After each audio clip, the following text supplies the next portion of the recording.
What you're looking at here is all of the power steering stuff from my 1987 Porsche 944. You got the power steering cooler up here, this little loop-de-loop, power steering reservoir, all the low pressure hoses over here, power steering pump, power steering rack, and even the shaft that goes from the steering wheel to the steering rack.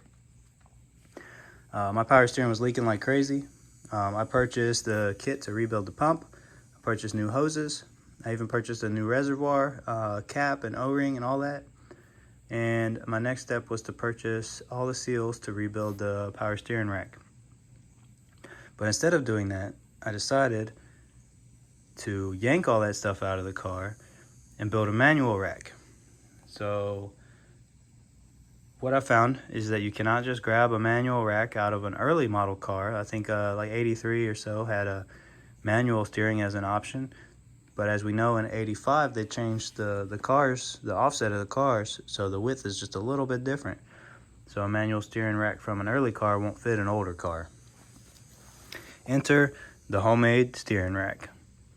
So this is made of completely non-Porsche parts, with the exception of this bushing right here. This rubber bushing is a 944 part, and these are from the car. These are the factory steering clamps that were holding this guy on the car. The rest of it is makeshift. The rack itself is a manual Volkswagen rack. It's been modified. I found a guy on eBay that modifies them. I believe he turned down this section here, so this bushing, pardon me. So this bushing will fit, and cut some brackets off the middle.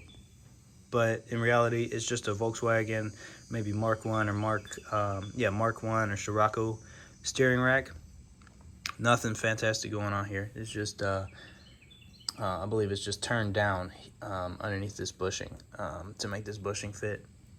And then the outer tie rods, or the inner tie rods here and here, are Volkswagen Scirocco tie rods. And then the tie rod ends are from a Camry.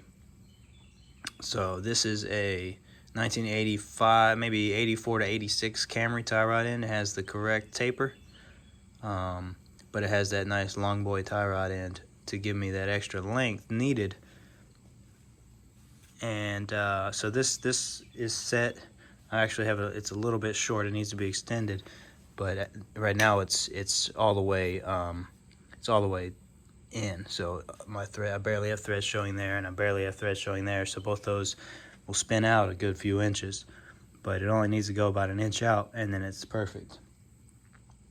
So here soon I'm going to get this rack thrown in the car, and we're going to lose all this parasitic stuff. So you have parasitic drag from the pump, running the pump.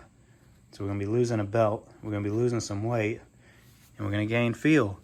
Yay! So my car is going to be totally analog, which I'm stoked about. You know, I don't have any anti-lock brakes in the car. Not going to have any power steering. So I will have power brakes, but manual trans, manual steering. Basically no driver assistance from the car, and that's going to be fun. That's really what I'm looking for, is just having fun in this car. I'm going to keep all that crap over there.